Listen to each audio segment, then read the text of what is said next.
Darasa from Arizona State University. I work as at capacity of University Engagement Manager. So I based here in Addis. As you know, the purpose of this discussion is to hear about your online course development experience. And as you are one of the staff developing course online, we are glad to have you here. And I would like to say thank you also for arranging this facility and communicating with your colleagues also to make this interview successful. And it was really insightful to have shared their experiences. So maybe introduce yourself for the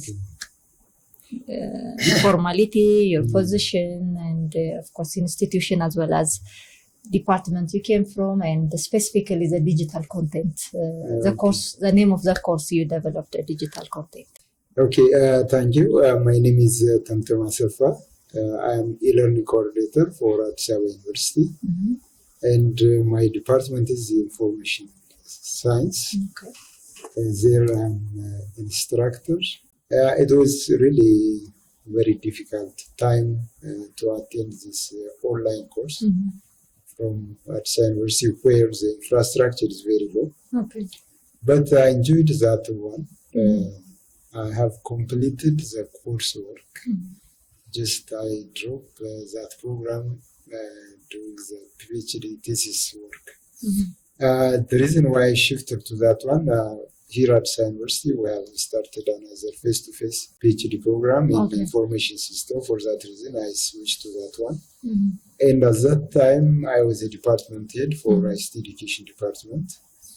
And we train students to be high school ICT teachers, so that our program contains ICT courses plus some element of e-learning courses. And I was teaching e-learning design course for my students. My students also develop e-learning course materials as a project activity. Plus, I was also engaged in research, especially at that time we have intensive implementation of this plasma TV. On plasma TV, I published a number of papers. And with that, based on that background, I was actively engaged in these e-learning activities and the design of course materials. So when I take that course in Finland, it was just they give us only the course objective, course activities, and reference materials we just brought from the internet. They didn't have tailored course materials for this one. But with the Finland University, even I had a chance to visit the university for 3 months visit.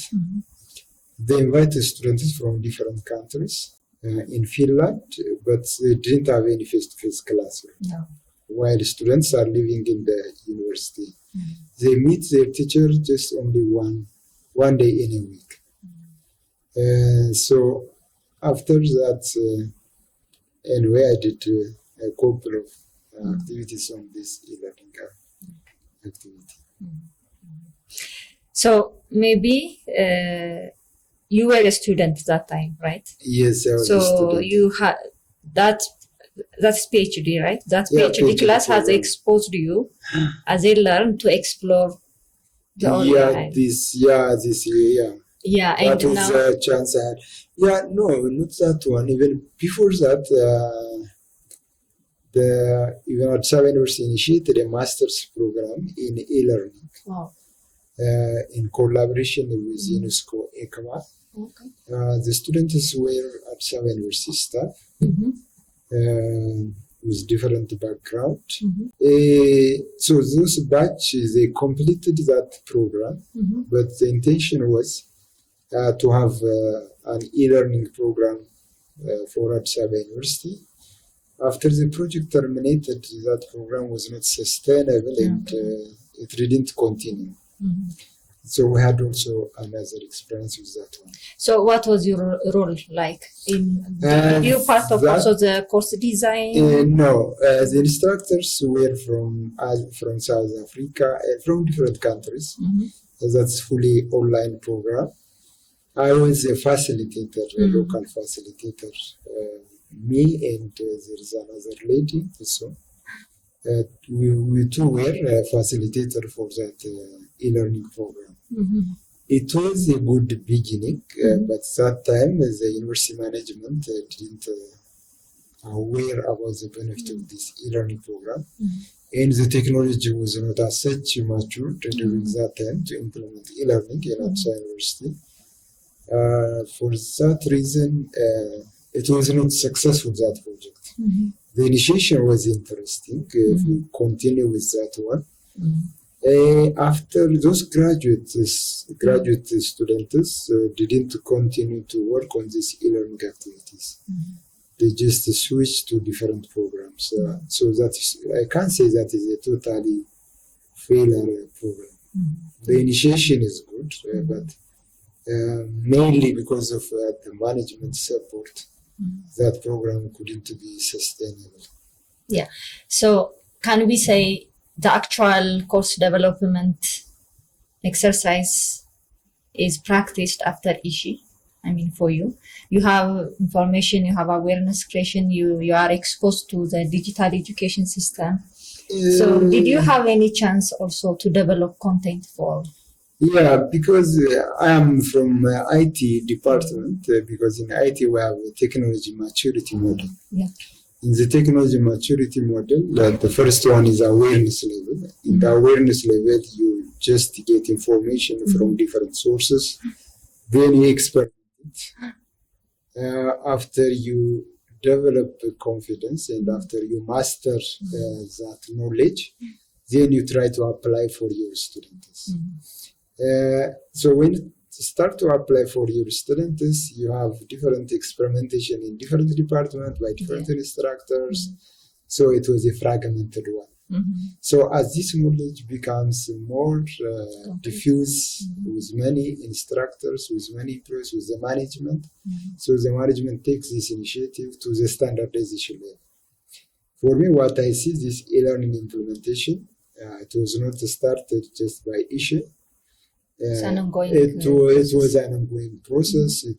I can say it started with UNESCO ECWA e-learning program. After that, even different departments, even in the architecture and building college, they have also an e-learning initiation program. They develop some online courses. I myself also developed some online course for my students. Even in my department, they had also an e-learning project to introduce e-learning for the department. So there are a kind of fragmented initiation in the university. But this issue project I see as a kind of initiation to make this e-learning activity into a standard form. So that the effort is already started before this issue project. Yeah, it became an experience. Everyone had a kind of experimentation at different departments, at different places, at different time. It is sort of. Yeah. Did you get any new insights, additional knowledge after you take the master class that really helped you also to develop the content? For me, because it was I took a PhD courses, which are more advanced course one. Well, anyway, when you take any training, you get something from that training.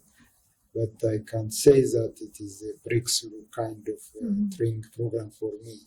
It is a kind of revision because I have taken more advanced courses in my PhD program. But still I appreciate. Then I'm also asking my staff about the quality of the program and so on. All of the trainees appreciate that training program, and it is really an insightful training program to start this blended course program. Even they also appreciate even the face-to-face classrooms because they are much interested how to develop a learning objective, this Bloom's taxonomy, alignment of content with the learning objectives, assessment, and so on. I think my staff are very happy with the quality of this masterclass course. Okay. So now let us discuss about your course creation process, that is the planning process. I think you have designed a blended course, right? Yeah. Blended course. So can you take us through the entire planning process? In my case, I just use an agile approach. Because an agile approach, because artifact development is an evolutionary process, because you cannot in advance define everything, but we start small and we implement it, then we gather feedback from the end users, then based on that feedback we revise. I prefer this way of developing these blended course materials. I develop some of the course the content and so on, then I implement it. Then ask my students what challenge they face while interacting this with my course and what should be improved and so on. After getting feedback from my students, and I revised that one. So I'm not using this linear approach, like first completing the design, then development, and then evaluation. But in my case, design, implementation, I did it in parallel. So you follow the iterative process. Iterative process, an agile approach, So however, you have some kind of roadmap, right, to do that? Yes. So would you tell us about that also? Yeah, the roadmap, that's first it's a university course. It's already defined what the students are expected to learn. The course content is defined, the learning objective is defined. What is expected knowledge and skill from this course is already known, which is designed by the university. But in my case, extended that course syllabus to suit to the e-learning implementation, so that I have revised the learning objectives, and also I have also decomposed the course content in a way that align to a smaller chunk of content that is covered within 1 hour or 2 hours time. So the most important part in e-learning design, what I learned is how to decompose the course into smaller units and how we organize that one in a sequential order. So decomposition is the one challenging part. And the other one is learning activities. So that after I formulated the learning objective, after I'm selecting the learning content, then how can I assess my student whether they acquire that knowledge and skills. Also, I decided that one. And the other thing, what I used it in addition to the course material, which I prepare for the course for the face-to-face classroom, I used additional resources from the internet, that's additional reading material. I didn't have much time to come here to have video recording, editing, and so on. Instead, I have used the resources on YouTube. Because from my experience, it's better to reuse existing resources rather than building everything from the scratch. Because when we go to build everything from the scratch, that is time taking. We may not complete on time. It also requires too much effort. For that reason, I use a lightweight approach design. Okay. I think talking about resources, do you also engage expertise support like instructional designers to design? Yeah, because in my case, I'm education. You yourself? I had educational technology course at PhD level. I had sufficient knowledge about instructional design. Besides that, I have also taught many times on e-learning course design for postgraduate programs and so on. I have sufficient knowledge in that area. So you can be both an expert and as a designer. Yeah, as an expert and as an instructional designer.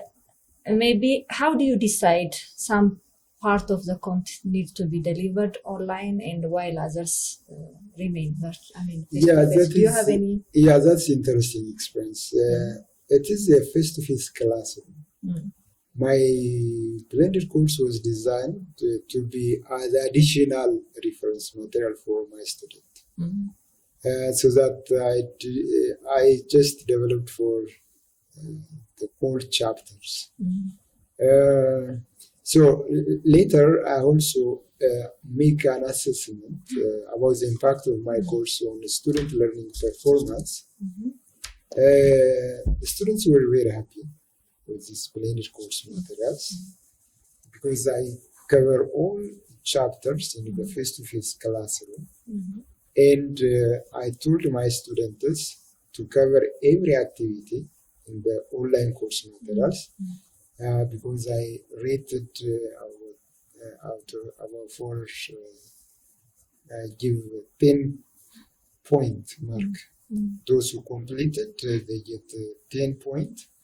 Those who failed to complete that one, depending on their participation, I graded them. For that reason, all students attended that digital course. So that from my study, what I get it, we found this course is interesting. So that, but in the current modality, we took everything, all chapters in the face-to-face classroom, and you told us to cover the same thing with online courses. That one is boring for us. So that we prefer some of the chapters to be covered by the online course. We found that it is sufficient, the online materials.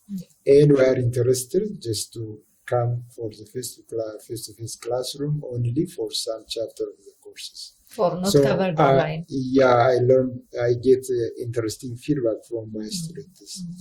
Because first I have a concern that blended course may not meet their requirement. But from their feedback, I learned that some chapters can be covered by this online course. Moving forward. In my case, what I learned for some complex chapters, I recommend to be covered in the face-to-face classrooms. But some parts, mostly reading part, which does not have a complex concept that can be covered by the online modules. So the degree of course complexity, topic complexity is one criteria to categorize. To categorize that one. Okay. So moving forward, obviously, as students are also we're suggesting, obviously you cannot let students to also go online for the courses that will be covered on the face-to-face modality, because it is duplication of resources. That is, I think, really a good feedback. Did you have any mechanism also to ensure the quality of the digitally developed content by an authorized department or quality assurance or by your department? Because instructors are motivated to develop a course and quality must be ensured anyway. Quality must be ensured. So do you have that kind of in my course that's the missing part. We didn't do a quality assurance, but I tried to assure my course quality through my students, because quality is paradoxical. As long as students are happy with that course materials, that course is a quality course. That's my assumption. But for the university, as e-learning coordinators, we are developing a guideline how to assure course materials quality. Because for instructors, it's a quality course, but it has to be reviewed by some other expertise. That would be a mandatory activity in our this online independent course implementation. For that one, we are on the process of developing this quality assurance guideline. Okay. So you have already launched the online course, and students have also joined and also market out of them. Yeah. So what kind of tools did you use to make the session more interactive? What kind of activities, reference reading materials? Yeah, for interactivity, I have one discussion forum so that students just post question, so students reflect on that one. Plus, we also have this email exchange, and some part we also use a classroom for reflection. Face-to-face. Yeah, in the face-to-face classroom. I invite the students to reflect what interesting experience I have through this blended course program and so on. We are using these mechanisms. Do you have videos, PDF and additional reading materials uploaded in the system? Yeah, we have PDF. I have a PowerPoint materials for the course, which is already developed and which I used it for the face-to-face classroom. We have also additional reading reference materials from internet, textbook, and I have also used more relevant video materials from YouTube. So I used a variety of resources to make that course material more engaging and attractive. Do you also apply some assessment tools? Yeah, I used for assessment, I used multiple choice questions, open-ended questions, and case studies. I used a variety of assessment methods. I mean in the platform? In the online? Yeah, in the OpenEdX platform. So from your course development experience, I can see you have ample experience. What do you think is the easiest and what do you think is the most challenging part of online course development, be it blended or fully online courses? Okay, regarding course development, what I learned from that implementation, when I'm teaching and advising students, I assume that I know a lot. But when I actually start to develop the course material, I got additional insight. So that practical experience is very important. Just to face all the challenges and every problems. So in that one, well, because I'm IT background, for me it was not challenging to develop this online program. Plus, my students are IT students. They didn't have also any problem with the digital skills. With the digital skills. They have all of them have smartphone. They can easily access the course materials. But I also implemented another course material for student, management information system course. Nice. Yeah, in that case, I divide part of the chapter to be taught in the face-to-face classroom and part of the chapter to be covered fully online. With management students, the challenge which I face, some of the students have difficulty even to log into the system. So students require close support. How to log into the system, how to navigate through this OpenEdX platform, and so on. It is completely a different experience from my IT student and the management student. For my IT student, I just provide a very short introduction. So after that, they didn't have any problem. But with the management student, this technical challenge is very difficult for them. They are also a mass extension student. They are also busy with their office activities. So time management is also, I found it a very challenging part for them because they didn't cover some of the chapters by the time I expect to cover it. I observed this problem in the master's student, but for my undergraduate student, I didn't have such kind of problem. They have sufficient time. They spend most of their time on their education. From the two batch students, I see completely different experience.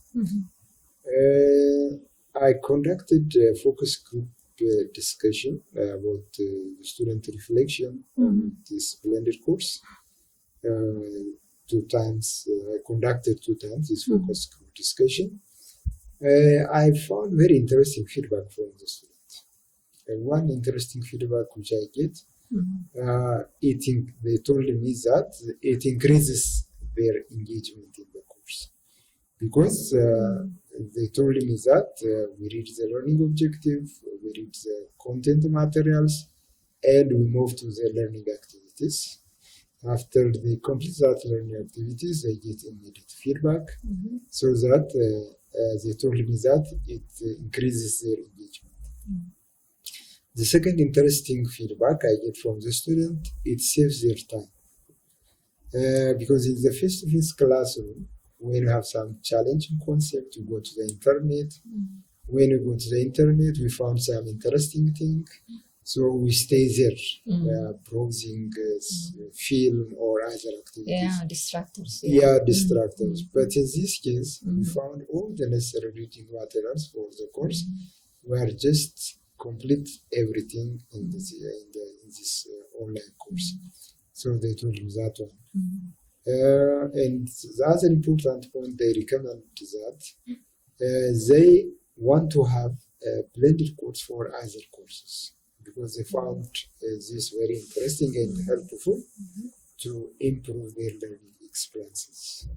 And they also recommend a blended modality rather than a fully online one, because for Ababa University, a beginner university in this e-learning program, because they may not be focused like this one. But in this case, the teacher is there, he gives close follow-up and support. If there are any ambiguities, they bring in the classroom, and we have also face-to-face discussion.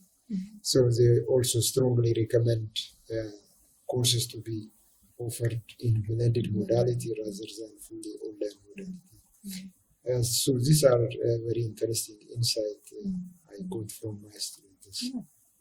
That's really insightful.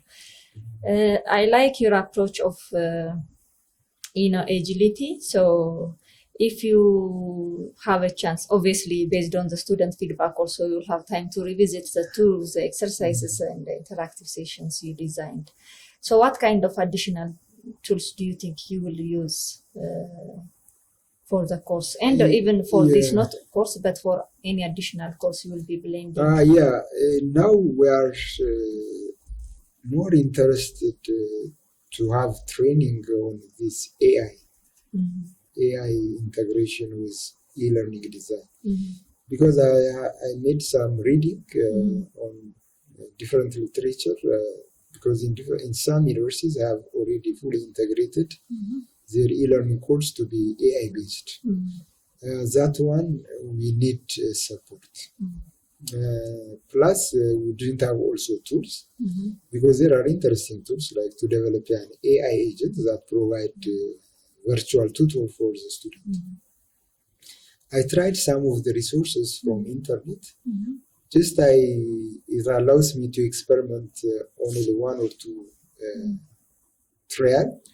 After that, it asks me to pay. But plus, also for designing more interactive class like Canvas, we are interested to have such kind of tools, especially training on AI integration with e-learning courses, plus these AI tools to develop like AI agent, AI analytics, these interactive tools like Canvas. We want to have these technological tools. Okay. Plus, from my instructors' feedback, they need more training. Like when they come to the video, they didn't know how to make, how to be recorded in video, what kind of formalities, what kind of tracing they want to know. So they need to have such kind of orientation in advance. Some of the instructors are also interested to have also these video editing courses because they are interested to edit by their own. Anyway, when we start this actual training, the demand increases. Instructors demand more training. Okay. So how do you compare, the difficulty of engaging low digital literacy student versus with IT? You have already informed me. So what about which one is as compared to face-to-face vis-a-vis the online learning? How do you see the course management aspect? Yeah, the online management, yeah, that's good because it relieves you from many burdens.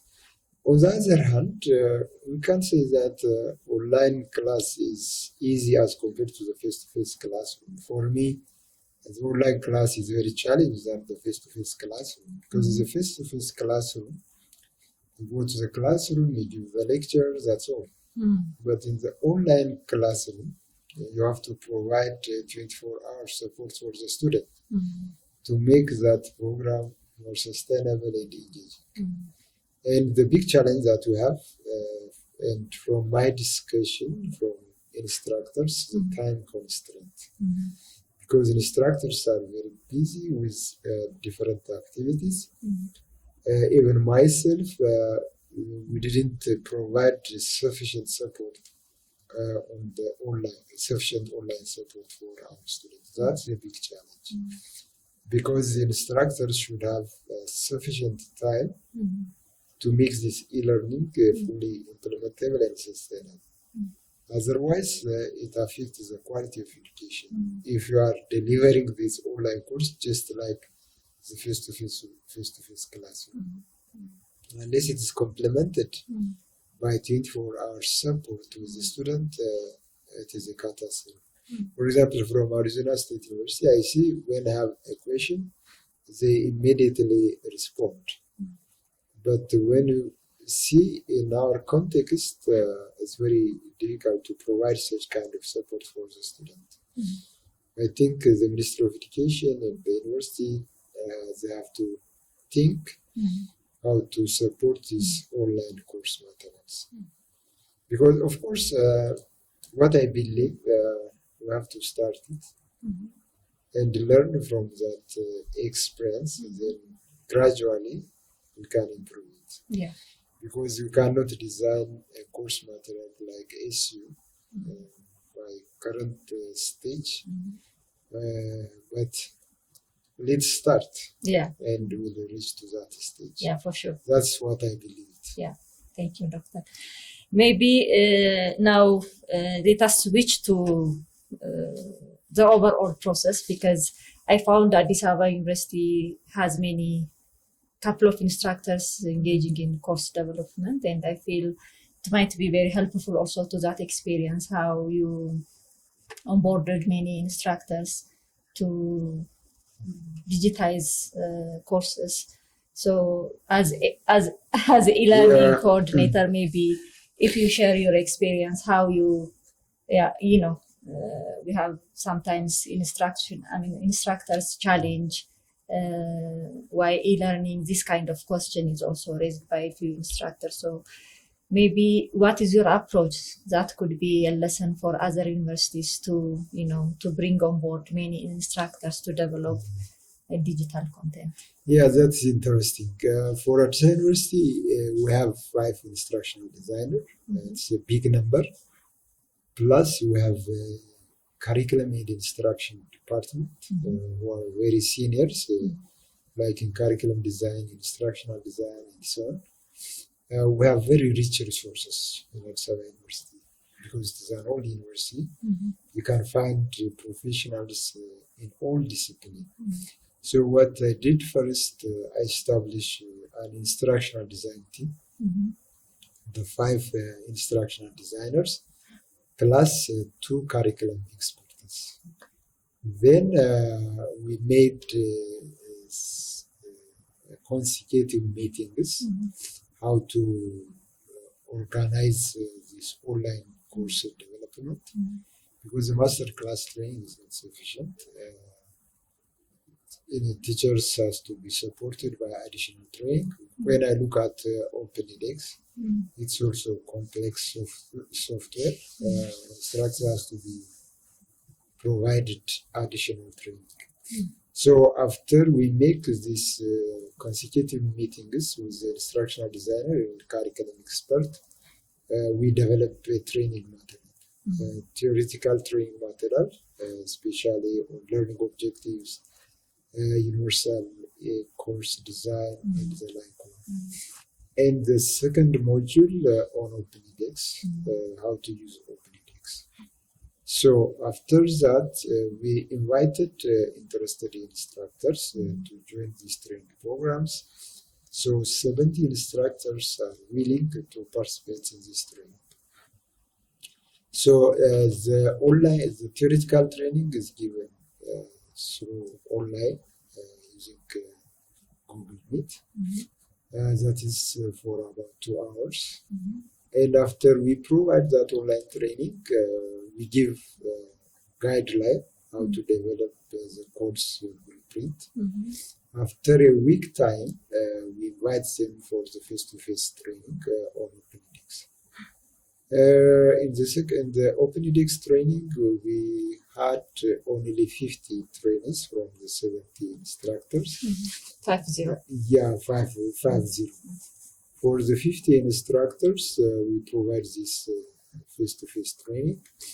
Then we make a follow-up about their online course development progress. The challenge is that only few of them successfully developed their online course. So 50 instructors participated in the face-to-face training. After that, we give that assignment. Then they started to develop their blended course. We make every week a follow-up through online meeting. So that I think 15, only 15 is actually started the course development. I think that 50 instructors took the training, but very small number of instructors actually started the online course development. And I also physically go to the college and have a face-to-face meeting to present their course development progress. When I see in that face-to-face discussion, I think they need more face-to-face training. They need more support because we give them that training, but when I see what actually they develop, it's not the same as we provide them in the training and in alignment with the guideline which I give to them. So what you learn from that one, it needs a close follow-up and support for instructors until they complete their course development. Plus, it is an extra activity because most of the instructors are overloaded with courses, with student advising and so on. That's the main complaint which we get from the instructors because they are very much busy with their other activities. I think despite that, we have some successful experiences because some of the instructors completed their blended course development. They enrolled their students in that blended course. And all of them, the feedback was really interesting and students are enjoying. In my interest, in my assumption, if we create a kind of community in each college, so this online course development, blended course development gradually can diffuse among instructors. But as a big achievement, what I see is we have started this one, and then gradually we can capitalize this experience. Otherwise, unless we start it, we cannot improve the quality. Yeah, true learning happens when you do it actually. When you do it actually. That is a good start. Maybe I like the initiative passion of instructors I interviewed earlier. What I see is most of them are individually driven, individually motivated. And some of them, of course, are working, developing their course content as a team of experts, subject matter expert. But I see an area of improvement to align with instructional designers and also using this facility. So do you have any also plan to, because you have 5 instructional designers, and how do you plan to get support from this online course development? It's not an individual initiation because it's initiated by the e-learning unit, because we have developed the training material on online course development. We invite them training, and after that we give them this assignment to develop the course, because their departments, their colleges are also follow up these instructors, their development, their progress. It's a university-wide initiation. But the performance, as you said, it's up to the individual instructors. That's what I was referring to. Some committed instructors, they push it further. But some instructors are just complaining, were busy with other activities, so they didn't push it as we expected. So we have this challenge. Yeah, what I mean is these are champions, obviously, who are pioneers to try new things out. And we need to support also. They cannot do everything. For example, for you have an instruction design background, you have also subject matter, and you can easily do the video with the support of. You're right. But it should be in a collaborative way. Because what I did it because I'm assigning instructional designer for all schools, for all course developers.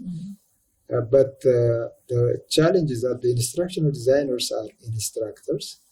They have courses, very busy with their other activities. For what I learned later, instructional designers didn't support them as expected. On the other hand, the teachers also are busy with their coursework. So we have the challenges on both sides, both on the instructor side, on the course developer side. This is a time constraint. That is a serious issue. I don't know how we can handle it. I think we'll discuss with the management how to overcome this one, because the management reduce the course load exemption. Instructors have only 3 credit hours. They are relieved from different administrative activities. Despite that, they are not contributed as we expected. That's the challenge we have. But in the schedule, we try to arrange in that way, because we have already assigned instructional designer for all course developers. I like actually the approach of bringing all instructional designers, develop guidelines, train. That is actually really a very nice activity that any other university can take up. One of the questions was, what was the challenging part of online course development? So most of them are expertise, subject matter expertise. They were asking the difficulty they faced is alignment of objectives, content assessment, which is the pedagogical and also the instructional design aspect. Yeah, I understand. The big challenge what I learned from those course developers, pedagogical design is most difficult. Even writing a clear learning objective. Yeah. Because when I have a discussion with the course developers, they didn't have a learning objective. But in the training, we told them this is important component in e-learning design. But when I ask them, we assume that it is not that much important. Because their reflection is surprised me.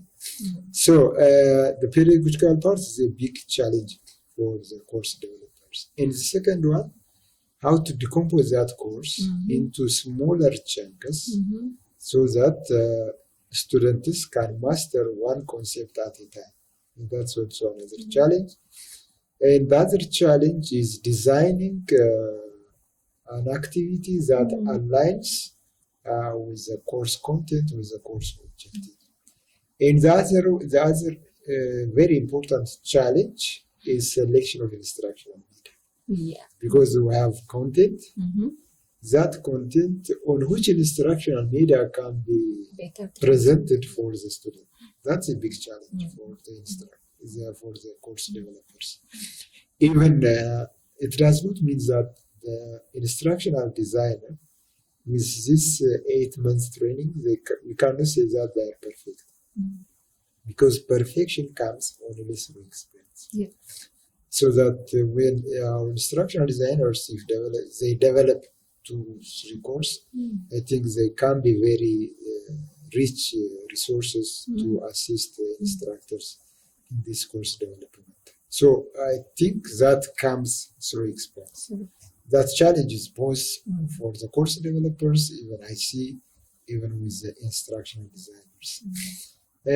Plus, OpenEDX is a very complex one for those course developers who are not IT background. It's very challenging and it's a very complex one. What I assume is I want to have one IT staff in each college. So another big challenge is using OpenEDX. It is a complex system. Did you get any specific feedback when you say complex? Yeah, it's a bit generic. Yeah, no. So specifically, if there is a specific feedback also coming from instructors. For example, like navigating from one window to the other window, they found it very challenging. Even entering content with sections, subsections, and so on. Even you create quiz in one window, then assigning that quiz for the student, that's also another challenging one. Even adding the discussion forum for some course developers not active, adding library. After having a discussion with your staff, we are solving some of the problems. Even for myself, when I face some challenge or OpenEDX, then I go to internet, I read some procedures. When I'm trying to fix that problem on my microsite, those options are not available because it is customized by SU staff, so there are some inactive functionalities. So we have also such kind of challenges. But definitely for a person who didn't have an IT background is a little bit complex unless they master it. But if they are technically supported, they can master it. As such, it's not a complex system. But for the beginning, they need close support. And that's the challenge, what I learned. How is the e-learning unit staff? Do you have the system admins maybe can step in? Yeah, in the e-learning we have system admin, Fanuel.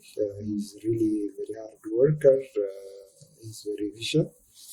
And I'm e-learning coordinator. We have 2 multimedia engineers. Still, the multimedia engineers are experimenting and trying and so on.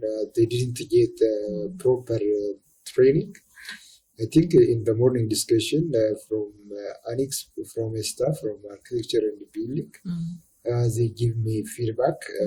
They require additional training because the editing is not satisfactory. I think they did it this by their own. So I think additional training for multimedia engineers is necessary because this multimedia studio is for about 12 universities. If we have many number of instructors who used to use these services, I think we need more multimedia engineers. That will be also another challenge in the future. We need training managers. I think there are open positions. Still, those positions have to be filled in order to run this e-learning system as expected. But when you look at the actual task on the ground, because now we are at the beginning, but it requires more human resource. But now we didn't have much course to digitize, and the request from the instructors is small. Well, with the available staff, we can manage it now. But in the future, when we have more engagement with this e-learning system, we need to have more staff. Thank you, Doctor. Okay, በጣም አመሰግናለሁ። It was really insightful. በጣም ነው የምናመሰግነው። እሺ፣ thank you. Thank you.